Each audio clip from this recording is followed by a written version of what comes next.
राम राम दोस्तों, मेरी दास्तान चैनल में आप सभी का स्वागत है।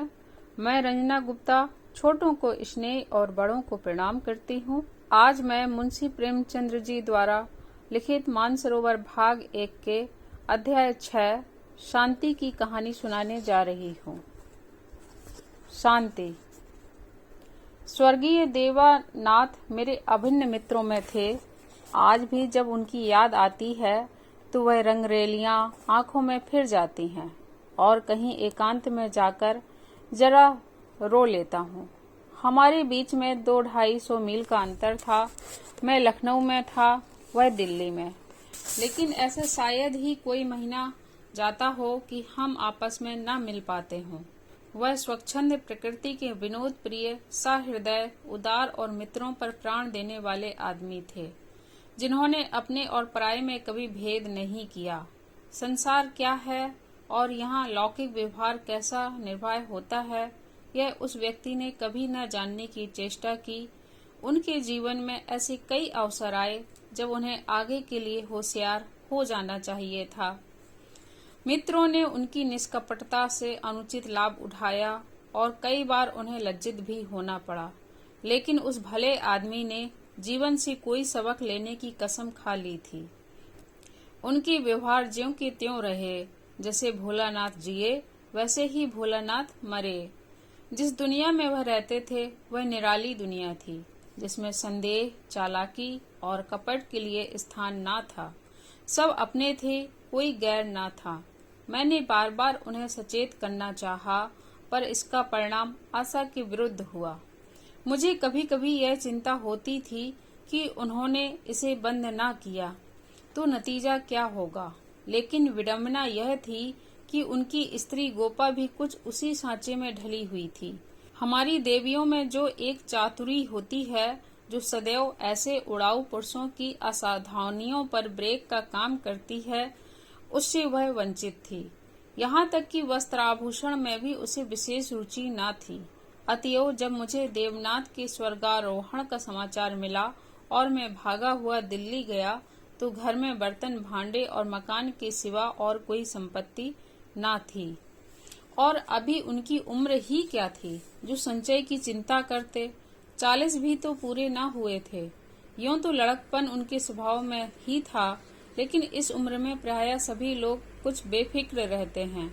पहले एक लड़की हुई थी, इसके बाद 2 लड़के हुए। दोनों लड़के तो बचपन में ही दगा दे गए थे।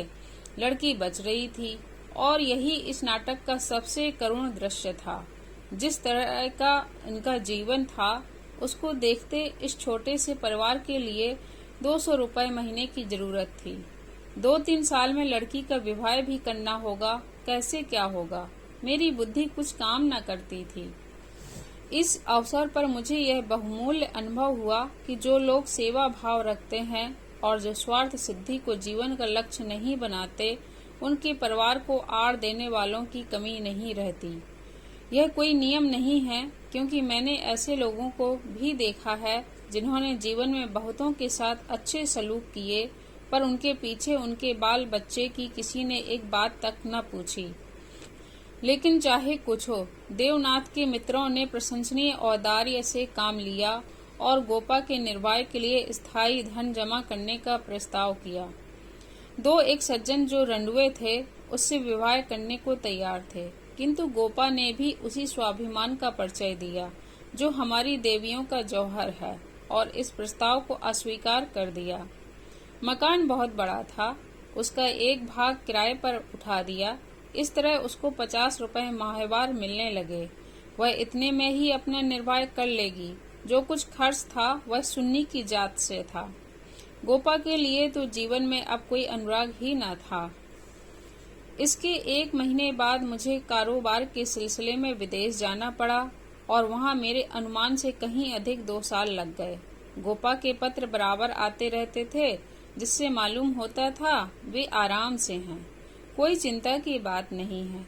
मुझे पीछे ज्ञात हुआ कि गोपा ने मुझे भी गैर समझा और वास्तविक स्थिति छिपाती रही। विदेश से लौटकर मैं सीधा दिल्ली पहुंचा। द्वार पर पहुंचते ही मुझे भी रोना आ गया। मृत्यु की प्रतिध्वनि सी छाई हुई थी। जिस कमरे में मित्रों के झमघट रहते थे, उनके द्वार बंद थे। मकड़ियों ने चारों ओर जाले तान रखे थे। देवनाथ के साथ वह स्त्री लुप्त हो गई थी। पहली नजर में मुझे तो ऐसा भ्रम हुआ कि देवनाथ द्वार पर खड़े मेरी ओर देखकर मुस्कुरा रहे हैं। मैं मिथ्यावादी नहीं हूँ और आत्मा की देहिकता में मुझे संदेह है, लेकिन उस वक्त एक बार मैं चौंक जरूर पड़ा। हृदय में एक कंपन सा उठा, लेकिन दूसरी नजर में प्रतिमा मिट चुकी थी। द्वार खुला। गोपा के सिवा खोलने वाला कौन था? मैंने उसे देखकर दिल थाम लिया। उसे मेरे आने की सूचना थी और मेरे स्वागत की प्रतीक्षा में उसने नई साड़ी पहन ली थी और शायद बाल भी गुथा लिए थे। पर इन 2 वर्षों के समय ने उस पर जो आघात किए थे, उन्हें क्या करती। नारियों के जीवन में यह वह अवस्था है जब रूप लावण्य अपने पूरे विकास पर होता है, जब उसमें अल्हड़पन, चंचलता और अभिमान की जगह आकर्षण, माधुर्य और रसिकता आ जाती है। लेकिन गोपा का यौवन बीत चुका था। उसके मुख पर झुर्रियां और विषाद की रेखाएं अंकित थीं, जिन्हें उसकी प्रयत्नशील प्रसन्नता भी न मिटा सकती थी। केसों पर सफेदी दौड़ चली थी और एक एक अंग बूढ़ा हो रहा था। मैंने करुण स्वर में पूछा, क्या तुम बीमार थी गोपा? गोपा ने आंसू पीकर कहा, नहीं तो मुझे कभी सिरदर्द भी नहीं हुआ। तो तुम्हारी यह क्या दशा है? बिल्कुल बूढ़ी हो गई हो। तो जवानी लेकर करना ही क्या है? मेरी उम्र तो 35 के ऊपर हो गई। 35 की उम्र तो बहुत नहीं होती। हाँ, उनके लिए जो बहुत दिन जीना चाहते हैं। मैं तो चाहती हूँ जितनी जल्दी हो सके जीवन का अंत हो जाए। बस शून्य के ब्याह की चिंता है। इससे छुट्टी पाऊं, मुझे जिंदगी की परवाह ना रहेगी। अब मालूम हुआ कि जो सज्जन इस मकान में किराएदार हुए थे, वह थोड़े दिनों के बाद तब्दील होकर चले गए और तब से कोई दूसरा किराएदार ना आया। मेरे हृदय में बरछी सी चुभ गई। इतने दिनों इन विचारों का निर्वाह कैसे हुआ, यह कल्पना ही दुखद थी। मैंने विरक्त मन से कहा, लेकिन तुमने मुझे सूचना क्यों ना दी? क्या मैं बिल्कुल गैर हूँ? गोपा ने लज्जित होकर कहा, नहीं नहीं, यह बात नहीं है। तुम्हें गैर समझूंगी तो अपना किसे समझूंगी। मैंने समझा परदेश में तुम खुद अपने झमेले में पड़े होगे, तुम्हें क्यों सताऊं। किसी न किसी तरह दिन कट ही गए। घर में और कुछ न था तो थोड़े से गहने तो थे ही। अब सुनीता के विवाह की चिंता है। पहले मैंने सोचा था इस मकान को निकाल दूंगी, 20-22 हजार मिल जाएंगे, विवाह भी हो जाएगा और कुछ मेरे लिए बचा भी रहेगा। लेकिन बाद को मालूम हुआ कि मकान पहले ही रेहन हो चुका है और सूद मिलाकर इस पर 20 हजार हो गए हैं। महाजन ने इतनी ही दया क्या कम की कि मुझे घर से निकाल ना दिया। इधर से तो अब कोई आशा नहीं है। बहुत हाथ पांव जोड़ने पर संभव है महाजन से 2-2.5 हजार मिल जाएं। इतने में क्या होगा, इसी फिक्र में घुली जा रही हूँ। लेकिन मैं भी इतनी मतलबी हूँ, ना तुम्हें हाथ मुंह धोने को पानी दिया, ना कुछ जलपान लाई और अपना दुखड़ा ले बैठी। अब आप कपड़े उतारिए और आराम से बैठिए, कुछ खाने को लाऊं, खा लीजिए, तब बातें हों। घर पर तो सब कुशल है। मैंने कहा, मैं तो सीधे बम्बई से यहाँ आ रहा हूँ। घर कहाँ गया? गोपा ने मुझे तिरस्कार भरी आंखों से देखा, पर उस तिरस्कार की आड़ में घनिष्ठ आत्मीयता बैठी झांक रही थी। मुझे ऐसा जान पड़ा उसके मुख की झुर्रियां मिट गई हैं, पीछे मुख पर हल्की सी लाली दौड़ गई। उसने कहा, इसका फल यह होगा कि तुम्हारी देवी जी तुम्हें कभी यहाँ न आने देंगी। मैं किसी का गुलाम नहीं हूँ। किसी को अपना गुलाम बनाने के लिए पहले खुद भी उसका गुलाम बनना पड़ता है। शीतकाल की संध्या देखते ही देखते दीपक जलाने लगी। सुन्नी लालटेन लेकर कमरे में आई। 2 साल पहले की अबोध और कृश तनु बालिका रूपवती युवती हो गई थी, जिसकी हर एक चितवन, हर एक बात उसकी गौरवशील प्रगति का पता दे रही थी। जिसे मैं गोद में उठाकर प्यार करता था, उसकी तरफ आज आंखें न उठा सका, और वह जो मेरे गले से लिपटकर प्रसन्न होती थी, आज मेरे सामने खड़ी भी न रह सकी। जैसे मुझसे वस्तु छिपाना चाहती है और जैसे मैं उस वस्तु को छिपाने का अवसर दे रहा हूँ। मैंने पूछा, अब तुम किस दर्जे में पहुंची सुन्नी? उसने सिर झुकाए हुए जवाब दिया, 10वें में हूँ। घर का भी कुछ काम काज करती हो? अम्मा जब करने भी दें। गोपा बोली, मैं नहीं करने देती, ये खुद किसी काम के नजदीक नहीं जाती। सुन्नी मुंह फेर कर हंसती हुई चली गई। माँ की दुलारी लड़की थी। जिस दिन वह गृहस्थी का काम करती उस दिन शायद गोपा रो रो कर आंखें फोड़ लेती। वह खुद लड़की को कोई काम न करने देती थी, मगर सबसे शिकायत करती थी कि वह कोई काम नहीं करती। यह शिकायत भी उसके प्यार का ही एक करिश्मा था। हमारी मर्यादा हमारे बाद भी जीवित रहती है। मैं तो भोजन करके लेटा तो गोपा ने फिर सुन्नी की विवाह की तैयारियों की चर्चा छेड़ दी। इसके सिवा उसके पास और बात ही क्या थी। लड़के तो बहुत मिलते हैं, लेकिन कुछ हैसियत भी तो हो। लड़की को यह सोचने का अवसर क्यों मिले कि दादा होते हुए तो शायद मेरे लिए इससे अच्छा घर वर ढूंढते। फिर गोपा ने डरते डरते लाला मदारी लाल के लड़के का जिक्र किया। मैंने चकित होकर उसकी तरफ देखा। मदारी लाल पहले इंजीनियर थे, अब पेंशन पाते थे, लाखों रुपया जमा कर लिए थे, पर अब तक उनके लोभ की भूख न बुझी थी। गोपा ने घर भी वह छांटा जहां उसका रहना कठिन था। मैंने आपत्ति की, मदारी लाल तो बड़ा दुर्जन मनुष्य है। गोपा ने दांतों तले जीभ दबाकर कहा, अरे नहीं भैया, तुमने उन्हें पहचाना ना होगा। मेरे ऊपर बड़े दयालु हैं, कभी कभी आकर कुशल समाचार पूछ जाते हैं। लड़का ऐसा होनहार है कि तुमसे क्या कहूँ। फिर उनके यहाँ कमी किस बात की है? यह ठीक है कि पहले वह खूब रिश्वत लेते थे, लेकिन यहाँ धर्मात्मा कौन है? कौन अवसर पाकर छोड़ देता है? मदारी लाल ने तो यहाँ तक कह दिया कि वह मुझसे दहेज नहीं चाहते, केवल कन्या चाहते हैं। सुन्नी उनके मन में बैठ गई है। मुझे गोपा की सरलता पर दया आई, लेकिन मैंने सोचा क्यों इसके मन में किसी के प्रति अविश्वास उत्पन्न करूं। संभव है मदारी लाल वह न रहे हों। चित्त की भावनाएं बदलती भी रहती हैं। मैंने अर्ध सहमत होकर कहा, मगर यह तो सोचो, उनमें और तुम में कितना अंतर है। शायद अपना सर्वस्व अर्पण करके भी उनका मुँह नीचा न कर सको। लेकिन गोपा के मन में बात जम गई थी। सुन्नी को वह ऐसे घर में चाहती थी जहां वह रानी बनकर रहे। दूसरे दिन प्रातःकाल में मदारी लाल के पास गया और उनसे मेरी जो बातचीत हुई उसने मुझे मुग्ध कर दिया। किसी समय वह लोभी रहे होंगे, इस समय तो मैंने उन्हें बहुत ही सहृदय, उदार और विनयशील पाया। बोले, भाई साहब, मैं देवनाथ जी से परिचित हूँ। आदमियों में रत्न थे, उनकी लड़की मेरे घर आए, यह मेरा सौभाग्य है। आप उनकी माँ से कह दें, मदारी लाल उनसे किसी चीज की इच्छा नहीं रखता। ईश्वर का दिया हुआ मेरे घर में सब कुछ है। मैं उन्हें जेरबाड़ नहीं करना चाहता।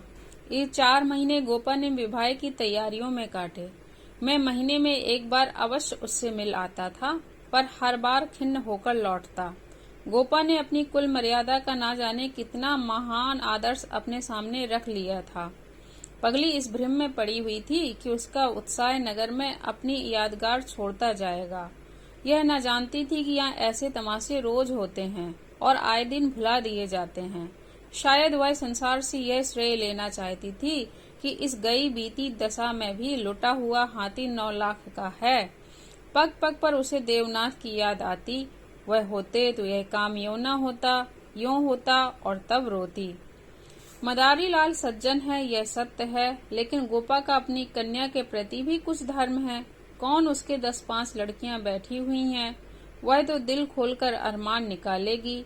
सुन्नी के लिए उसने जितने गहने और जोड़े बनवाए थे, उन्हें देखकर मुझे आश्चर्य होता था। जब देखो कुछ न कुछ सी रही है। कभी सुनारों की दुकान पर बैठी हुई है, कभी मेहमानों के आदर सत्कार का आयोजन कर रही है। मोहल्ले में ऐसा बिरला ही कोई संपन्न मनुष्य होगा जिससे उसने कुछ कर्ज न लिया हो। वह इसे कर्ज समझती थी, पर देने वाले दान समझकर देते थे। सारा मोहल्ला उसका सहायक था। सुन्नी अब मोहल्ले की लड़की थी। गोपा की इज्जत सबकी इज्जत है, और गोपा के लिए तो नींद और आराम हराम था। दर्द से सिर फटा जा रहा है। आधी रात हो गई है, मगर वह बैठी कुछ न कुछ सी रही है। यह इस कोठी का धन उस कोठी कर रही है। कितनी वात्सल्य से भरी आकांक्षा थी, जो कि देखने वालों में श्रद्धा उत्पन्न कर देती थी। अकेली औरत और वह भी आधी जान की क्या क्या करे। जो काम दूसरों पर छोड़ देती है उसी में कुछ न कुछ कसर रह जाती है, पर उसकी हिम्मत है कि किसी तरह हार नहीं मानती। पिछली बार उसकी दशा देखकर मुझसे रहा न गया। बोला, गोपा देवी, अगर मरना ही चाहती हो तो विवाह हो जाने के बाद मरो। मुझे भय है कि तुम उसके पहले ही न चल दो। गोपा का मुरझाया हुआ मुख प्रमुदित हो उठा। बोली, उसकी चिंता ना करो भैया, विधवा की आयु बहुत लंबी होती है। तुमने सुना नहीं, रांड मरे ना खंडर ढहे। लेकिन मेरी कामना यही है कि सुन्नी का ठिकाना लगाकर मैं भी चल दूं। अब और जीकर क्या करूंगी, सोचो क्या करूं। अगर किसी तरह का विघ्न पड़ गया तो किसकी बदनामी होगी। इन 4 महीनों में मुश्किल से घंटा भर सोती होगी, नींद ही नहीं आती। पर मेरा चित्त प्रसन्न है। मैं मरूं या जीऊं, मुझे यह संतोष तो होगा कि सुन्नी के लिए उसका बाप जो कर सकता था वह मैंने कर दिया। मदारी लाल ने अपनी सज्जनता दिखाई तो मुझे भी तो अपनी नाक रखनी है। एक देवी ने आकर कहा, बहन जरा चलकर देख चाशनी ठीक हो गई है या नहीं। गोपा उसके साथ चाशनी की परीक्षा करने गई और एक क्षण के बाद आकर बोली, जी चाहता है सिर पुईट लूं। तुमसे जरा बात करने लगी, उधर चाशनी इतनी कड़ी हो गई कि लड्डू दोंगे से लड़ेंगे। किससे क्या कहूँ। मैंने चिढ़कर कहा, तुम व्यर्थ का झंझट कर रही हो, क्यों नहीं किसी हलवाई को बुलाकर मिठाइयों का ठेका दे देती। फिर तुम्हारे यहाँ मेहमान ही कितने आएंगे जिनके लिए तुम यह तुमार बांध रही हो।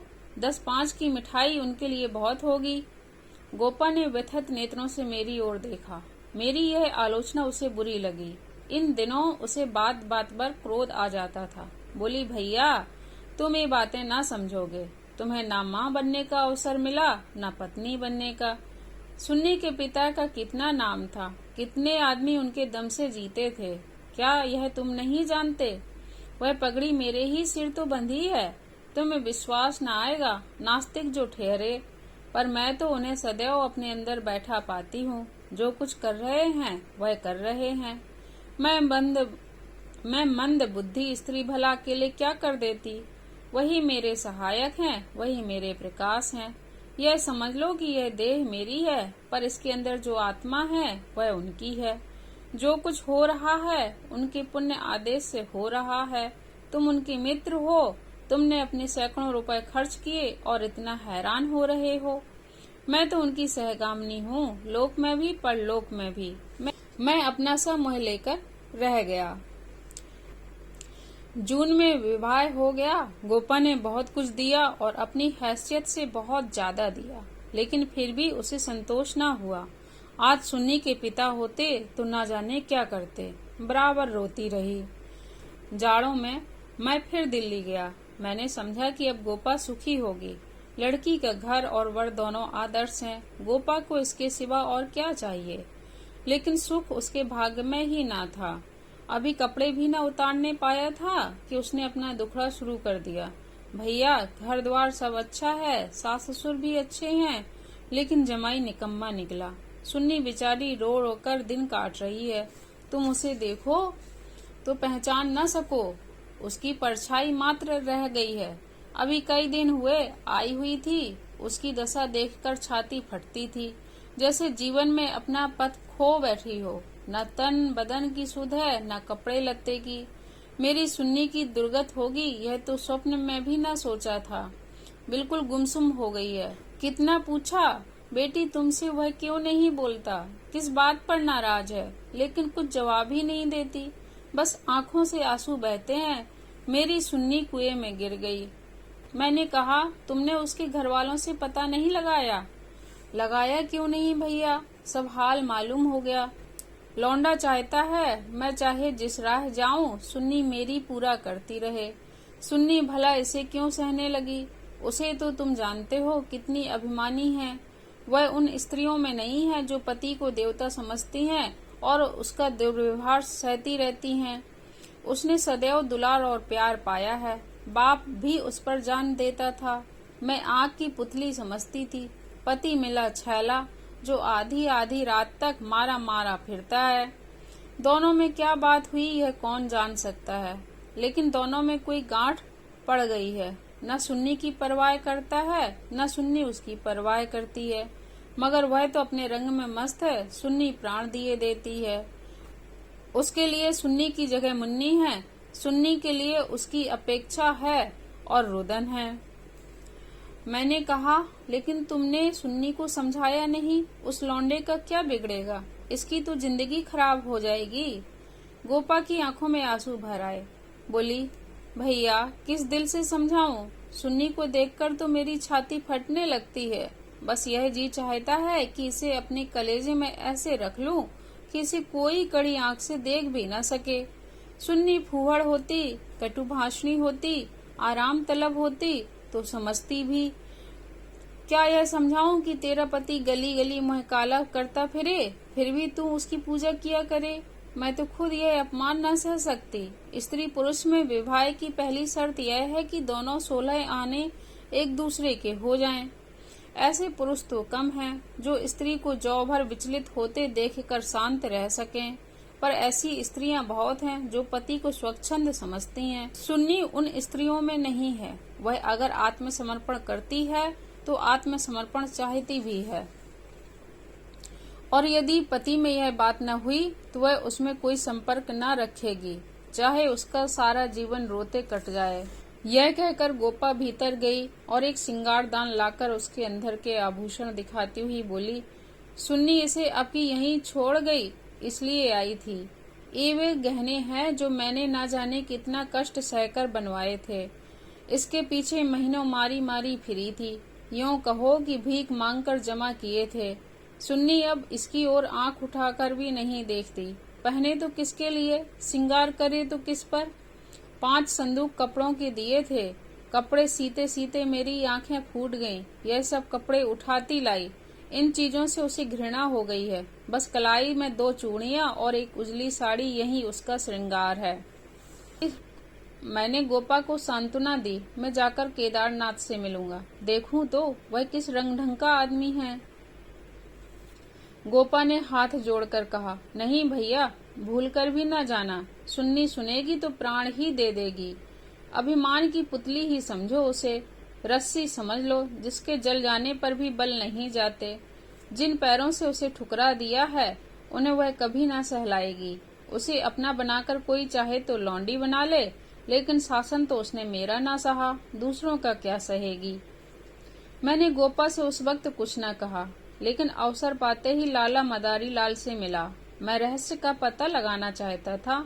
संयोग से पिता और पुत्र दोनों ही एक जगह पर मिल गए। मुझे देखते ही केदार ने इस तरह झुककर मेरे चरण छुए कि मैं उसकी शालीनता पर मुग्ध हो गया। तुरंत भीतर गया और चाय, मुरब्बा और मिठाइयाँ लाया। इतना सौम्य, इतना सुशील, इतना विनम्र युवक मैंने ना देखा था। यह भावना ही ना हो सकती थी कि इसके भीतर और बाहर में कोई अंतर हो सकता है। जब तक रहा सिर झुकाए बैठा रहा। उच्छृंखला तो उसे छू भी नहीं गई थी। जब केदार टेनिस खेलने गया तो मैंने मदारी लाल से कहा, केदार बाबू तो बहुत सच्चरित जान पड़ते हैं, फिर स्त्री पुरुष में इतना मनोमालिन्य क्यों हो गया है। मदारी लाल ने एक क्षण विचार करके कहा, इसका कारण इसके सिवा और क्या बताऊं कि दोनों अपने माँ बाप के लाड़ले हैं और प्यार लड़कों को अपने मन का बना देता है। मेरा सारा जीवन संघर्ष में कटा, अब जाकर जरा शांति मिली है। भोग विलास का कभी अवसर ही ना मिला। दिन भर परिश्रम करता था, संध्या को सो जाता था। स्वास्थ्य भी अच्छा ना था, इसलिए बार बार यह चिंता सवार रहती थी कि संचय कर लूं, ऐसा ना हो कि मेरे पीछे बाल बच्चे भीख मांगते फिरें। नतीजा यह हुआ कि जिन महाशय को मुफ्त का धन मिला, सनक सवार हो गई, शराब उड़ने लगी, फिर ड्रामा खेलने का शौक हुआ। धन की कमी थी ही नहीं, उस पर माँ बाप के अकेले बेटे, उनकी प्रसन्नता ही हमारे जीवन का स्वर्ग थी। पढ़ना लिखना तो दूर रहा, विलास की इच्छा बढ़ती गई, रंग और गहरा हुआ। अपने जीवन का ड्रामा खेलने लगे। मैंने यह रंग देखा तो मुझे चिंता हुई। सोचा ब्याह कर दूं, ठीक हो जाएगा। गोपा देवी का पैगाम आया तो मैंने तुरंत स्वीकार कर लिया। मैं सुन्नी को देख चुका था। सोचा ऐसी रूपवती पत्नी पाकर इनका मन स्थिर हो जाएगा, पर वह भी लाडली लड़की थी, हठीली, अबोध, आदर्शवादिनी। सहिष्णुता तो उसने सीखी ही ना थी। समझौते का जीवन में क्या मूल्य है, इसकी उसे खबर ही नहीं। लोहा लोहे से लड़ गया। वह अभिमान से पराजित करना चाहती है या उपेक्षा से, यही रहस्य है। और साहब, मैं तो बहू को ही अधिक दोषी समझता हूँ। लड़के प्रायः मनचले होते हैं, लड़कियां स्वभाव से ही सुशील होती हैं और अपनी जिम्मेदारी समझती हैं। उसमें ये गुण नहीं है। डोंगा कैसे पार होगा, ईश्वर ही जाने। सहसा सुन्नी अंदर से आ गई, बिल्कुल अपने चित्र की रेखा से, मानो मनोहर संगीत की प्रतिध्वनि हो। कुंदन तपकर भस्म हो गया था। मिटी हुई आशाओं का इससे अच्छा चित्र नहीं हो सकता। उल्हायना देती हुई बोली, आप जाने कब से बैठे हुए हैं, मुझे खबर तक नहीं, और शायद आप बाहर ही बाहर चले भी जाते। मैंने आंसुओं के वेग को रोकते हुए कहा, नहीं सुन्नी, यह कैसे हो सकता था। तुम्हारे पास आ ही रहा था कि तुम स्वयं आ गई। मदारीलाल कमरे के बाहर अपनी कार की सफाई करने लगे। शायद मुझे सुन्नी से बात करने का अवसर देना चाहते थे। सुन्नी ने पूछा, अम्मा तो अच्छी तरह हैं? हाँ, अच्छी हैं। तुमने अपनी यह क्या गत बना रखी है? मैं अच्छी तरह से हूँ। यह बात क्या है? तुम लोगों में यह क्या अनबन है? गोपा देवी प्राण दिए डालती हैं, तुम खुद मरने की तैयारी कर रही हो। कुछ तो विचार से काम लो। सुन्नी के माथे पर बल पड़ गए। आपने नाहक यह विषय छेड़ दिया चाचा जी। मैंने तो यह सोचकर अपने मन को समझा लिया कि मैं अभागिन हूँ, बस उसका निवारण मेरे बूते से बाहर है। मैं उस जीवन से मृत्यु को कहीं अच्छा समझती हूँ जहाँ अपनी कदर न हो। मैं व्रत के बदले में व्रत चाहती हूँ। जीवन का कोई दूसरा रूप मेरी समझ में नहीं आता। इस विषय में मैं किसी तरह का समझौता करना मेरे लिए असंभव है। नतीजे की मैं परवाह नहीं करती। लेकिन नहीं चाचा जी, इस विषय में अब कुछ न कहिए, नहीं तो मैं चली जाऊंगी। आखिर सोचो, मैं सब सोच चुकी और तय कर चुकी। पशु को मनुष्य बनाना मेरी शक्ति से बाहर है। इसके बाद मेरे लिए अपना मुंह बंद करने के सिवा और क्या रह गया था। मई का महीना था। मैं मैसूर गया हुआ था कि गोपा का तार पहुंचा, तुरंत आओ, जरूरी काम है। मैं घबरा तो गया, लेकिन इतना निश्चित था कि कोई दुर्घटना नहीं हुई है। दूसरे दिन दिल्ली जा पहुंचा। गोपा मेरे सामने आकर खड़ी हो गई, निष्पंद, मूक, निष्प्राण, जैसे तपेदिक की रोगी हो। मैंने पूछा, कुशल तो है? मैं तो घबरा उठा।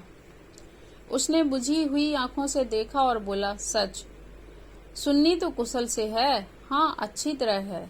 और केदारनाथ, वह भी अच्छी तरह हैं। तो फिर माजरा क्या है? कुछ तो नहीं? तुमने तार दिया और कहती हो कुछ तो नहीं। दिल तो घबरा रहा था, इससे तुम्हें बुला लिया। सुन्नी को किसी तरह समझाकर यहाँ लाना है। मैं तो सब कुछ करके हार गई। क्या इधर कोई नई बात हो गई? नई तो नहीं है, लेकिन इस तरह से नई ही समझो। केदार एक एक्ट्रेस के साथ कहीं भाग गया। 1 सप्ताह से उसका कहीं पता नहीं है। सुन्नी से कह गया है, जब तक तुम रहोगी घर में नहीं आऊंगा। सारा घर सुन्नी का शत्रु हो रहा है, लेकिन वह वहां से टलने का नाम नहीं लेती। सुना है केदार अपने बाप के दस्तखत बनाकर कई हजार रुपए बैंक से ले गया है। तुम सुन्नी से मिली थी? हाँ, 3 दिन से बराबर जा रही हूँ। वह नहीं आना चाहती तो रहने क्यों नहीं देती? वहाँ घुट घुट कर मर जाएगी। मैं उन्हीं पैरों लाला मदारी लाल के घर चला। हालांकि मैं जानता था कि सुन्नी किसी तरह ना आएगी, मगर वहाँ पहुँचा तो देखा कोहराम मचा हुआ है। मेरा कलेजा धक से रह गया। वहाँ तो अर्थी सज रही थी। मोहल्ले के सैकड़ों आदमी जमा थे। घर में से हाय हाय की क्रंदन ध्वनि आ रही थी। यह सुन्नी का शव था। मदारीलाल मुझे देखते ही मुझसे उन्मत्त की भांति लिपट गए और बोले, भाई साहब, मैं तो लूट गया। लड़का भी गया, बहू भी गई, जिंदगी ही गारत हो गई। मालूम हुआ कि जब से केदार गायब हो गया था, सुन्नी और भी ज्यादा उदास रहने लगी थी। उसने उसी दिन अपनी चूड़ियां तोड़ डाली थी और मांग का सिंदूर पोंछ डाला था। सास ने जब आपत्ति की तो उनको अपशब्द कहे। मदारीलाल ने समझाना चाहा तो उन्हें भी जली कटी सुनाई। ऐसा अनुमान होता था उन्माद हो गया है। लोगों ने उससे बोलना छोड़ दिया था। आज प्रातःकाल यमुना स्नान करने गई, अंधेरा था, सारा घर सो रहा था, किसी को नहीं जगाया। जब दिन चढ़ गया और बहू घर में ना मिली तो उसकी तलाश होने लगी। दोपहर को पता लगा कि यमुना गई है। लोग उधर भागे, वहां उसकी लाश मिली। पुलिस आई, शव की परीक्षा हुई, अब जाकर शव मिला है। मैं कलेजा थाम कर बैठ गया। हाय, अभी थोड़े दिन पहले जो सुंदरी पालकी पर सवार होकर आई थी, आज वह 4 के कंधे पर जा रही है। मैं अर्थी के साथ हो लिया और वहां से लौटा तो रात के 10 बज गए थे। मेरे पांव कांप रहे थे। मालूम नहीं यह खबर पाकर गोपा की क्या दशा होगी। प्राणांत न हो जाए, मुझे यही भय हो रहा था। सुन्नी उसकी प्राण थी, उसके जीवन का केंद्र थी। उस दुखिया के उद्यान में यही पौधा बच रहा था। उसे वह हृदय रक्त से सींच सींच कर पाल रही थी। उसके वसंत का सुनहरा स्वप्न ही उसका जीवन था। उसमें कोपलें निकलेंगी, फूल खिलेंगे, फल लगेंगे, चिड़िया उसकी डाली पर बैठकर अपने सुहाने राग गाएगी। किंतु आज निष्ठुर नियति ने उस जीवन सूत्र को उखाड़ कर फेंक दिया और अब उसके जीवन का कोई आधार ना था। वह बिंदु ही मिट गया था जिस पर जीवन की सारी रेखाएं आकर एकत्र हो जाती थीं। दिल को दोनों हाथों से थामे मैंने जंजीर खटखटाई। गोपा एक लालटेन लिए निकली। मैंने गोपा के मुख पर एक नए आनंद की झलक देखी।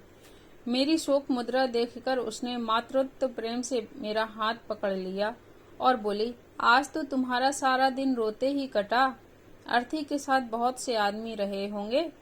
मेरे जी में भी आया कि चलकर सुन्नी के अंतिम दर्शन कर लूं, लेकिन मैंने सोचा जब सुन्नी ही ना रही तो उसकी लाश में क्या रखा है। ना गई। मैं विस्मय से गोपा का मुंह देखने लगा। तो इसी यह शोक समाचार मिल चुका है। फिर भी वह शांति और अविचलित धैर्य। बोला, अच्छा किया ना गई, रोना ही तो था।